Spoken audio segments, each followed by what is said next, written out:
Hello YouTube. I'd like to open up by saying Lufenia is very soon. I've been getting a lot of requests specifically on how the armor is going to work. The Lufenia armor you get, specifically called high grade armor, I believe, and I think that's what they called it in the GL stream. If I get that wrong, then whatever. I've been getting a million questions about it, basically, about how it's going to work, what they recommend, how you want to go about getting it, and stuff like that. So I'm going to take some time to specifically break it down in the most effective way I feel that will help people.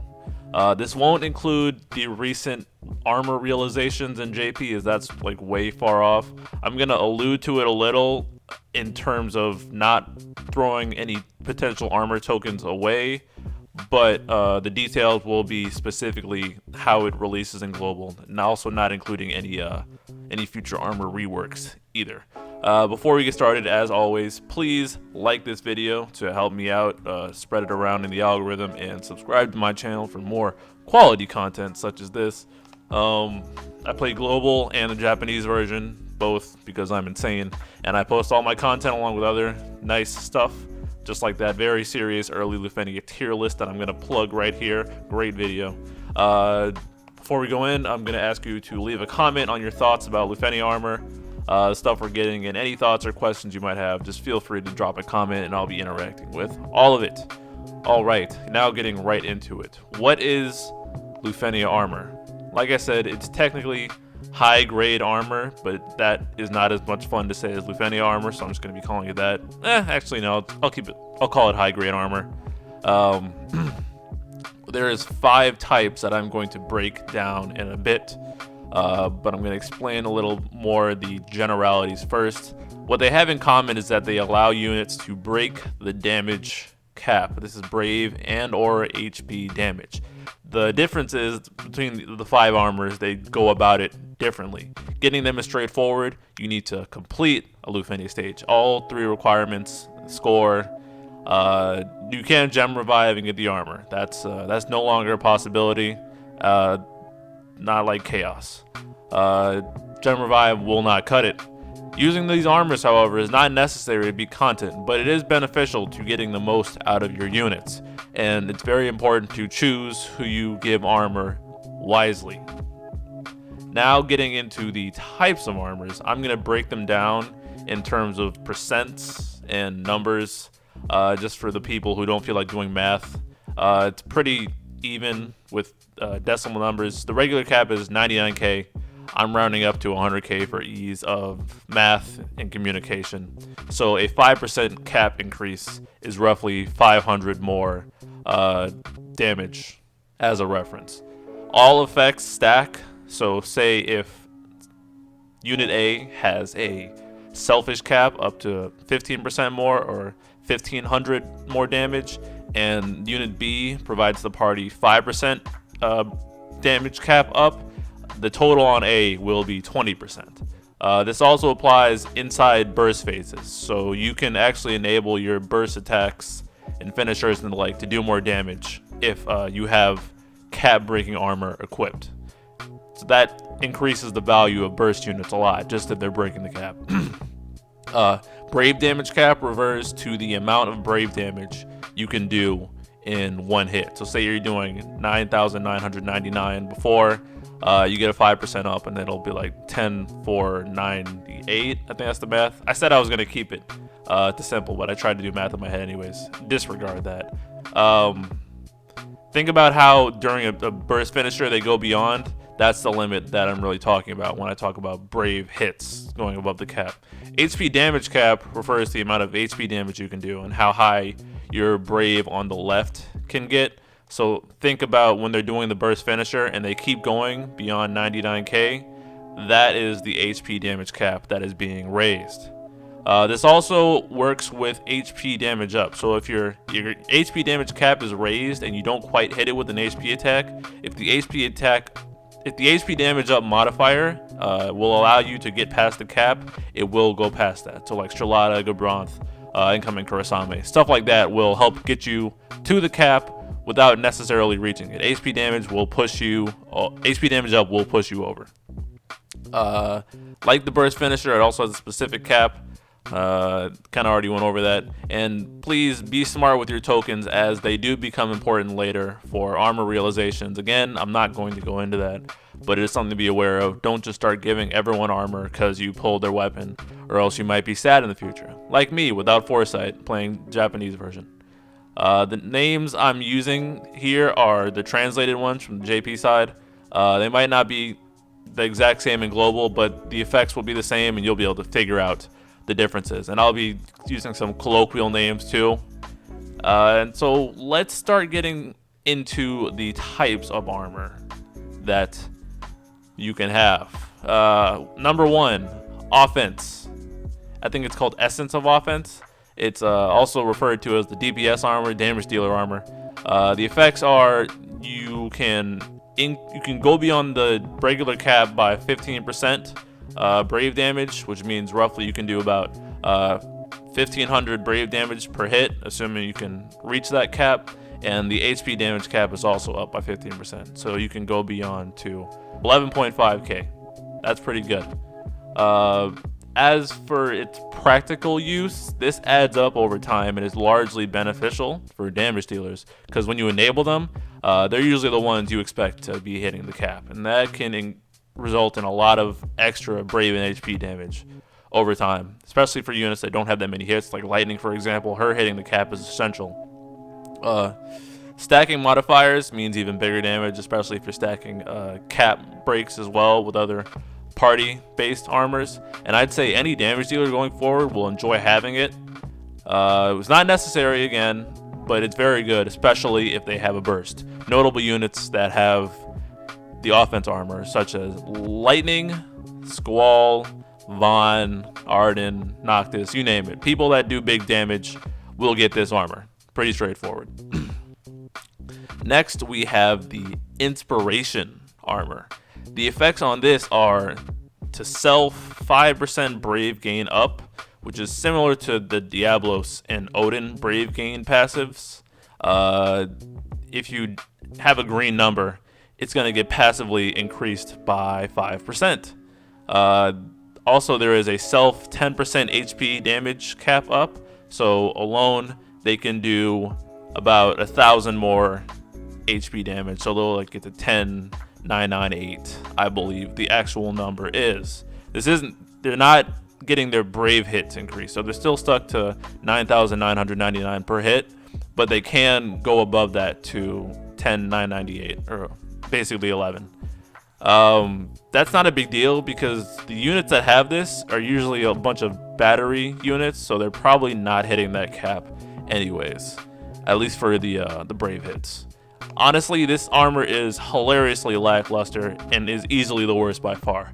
5% gains just for completion of a Lufenia is really pathetic and roughly equal to like a Odin or Diablos summon board brave gain passive. Not really a fan of this. Notable units with it are Warrior of Light, Gladio, Edward, and Beatrix. I'm going to be, when I go over my analysis on what I recommend, it's not going to look pretty for this one. let me just say that this armor is pretty bad, and they don't give it to a lot of units for a reason, because it's pretty bad early on. Now we have Unity. The effects here are the party gets 5% brave damage cap up, so everyone on the party can do 500 more on brave hits that would normally do roughly 10k.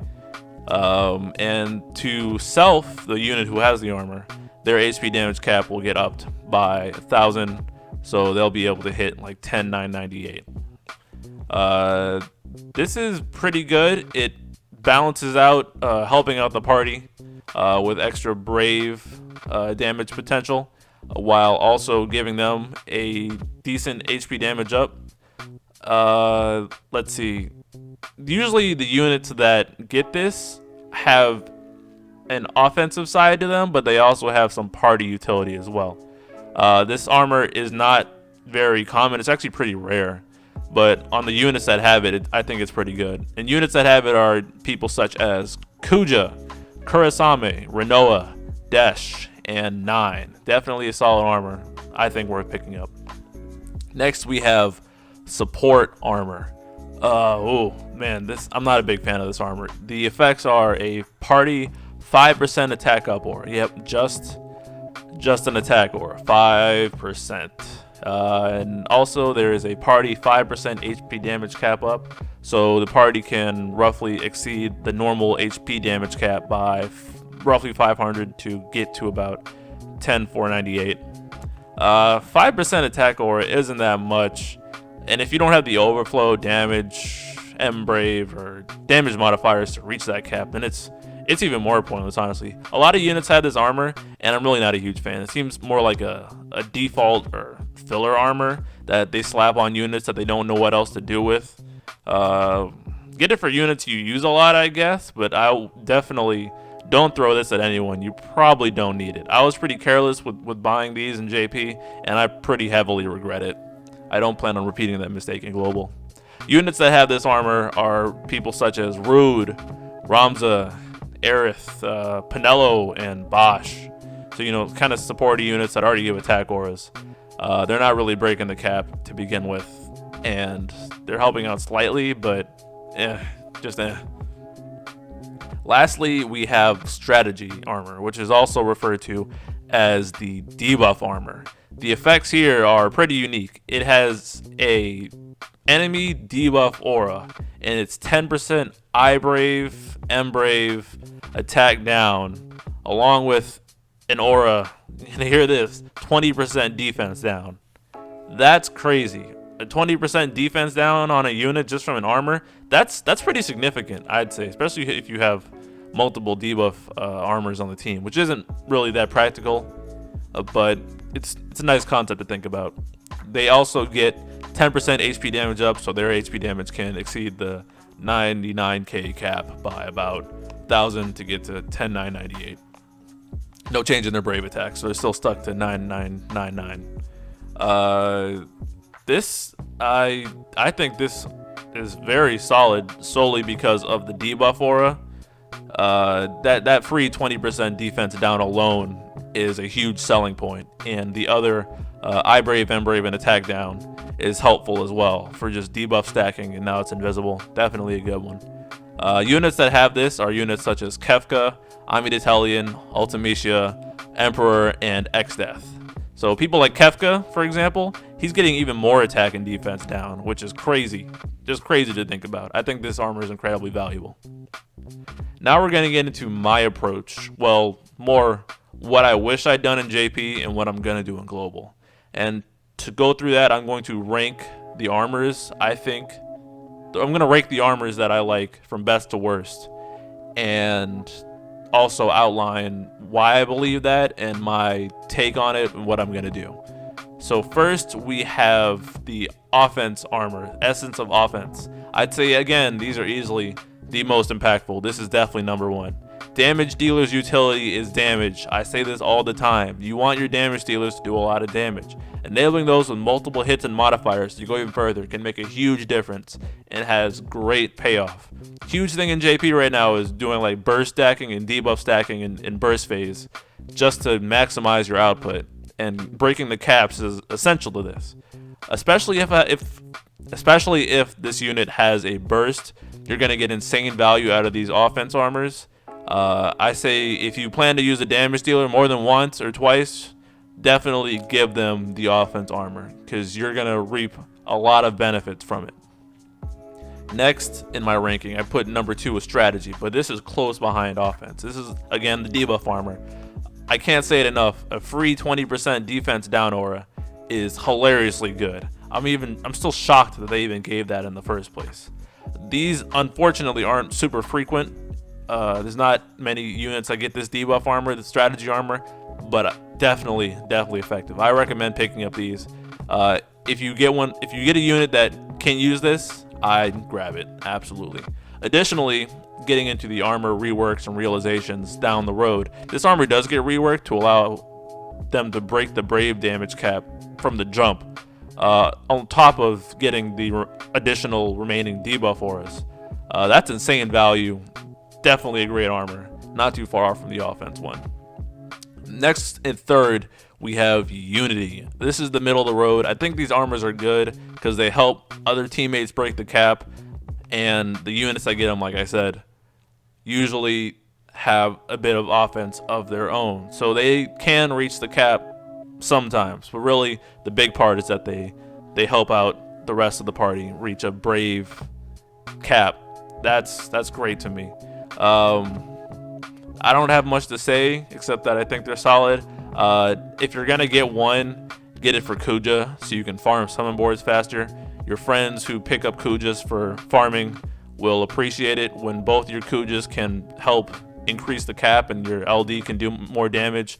But these armors are also slightly rare, so I'd consider picking them up as well. Not super impactful, but definitely good. Fourth, we have support, which I called earlier the filler armor, and it really does feel like filler for non-damage dealers. I didn't take a good look at the amount of armors that have been giving out, but it feels like this is the most used armor, especially when the developers don't know what to do with a unit. These guys aren't heavy hitters or cap breakers generally, and while an extra 5% attack and HP damage cap break can be useful for your damage dealers, it's not crazy impactful. I would lean on the side of not getting these unless you're getting walled off in content, or it's a fave or a burst compatible unit, or it's just someone you use frequently. Always, if you use them frequently, definitely get their armor, but I wouldn't get a lot of these personally now, going forward at least. And in last place, we have the hilariously ineffective, selfish and pathetic inspiration armor. This armor stinks. 5% brave gain, that's it. That's so hilariously bad. It's basically nothing.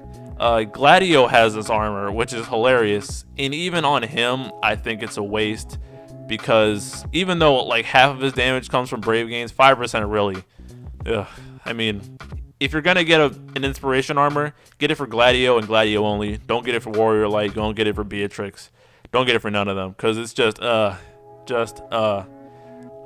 when brave gain reduction does start, and I know that's probably something on people's minds, it does offset it by 5%, but even then, that's still barely noticeable and definitely not worth the Lufenia armor tokens that you could be using in the future once the armor realizations start.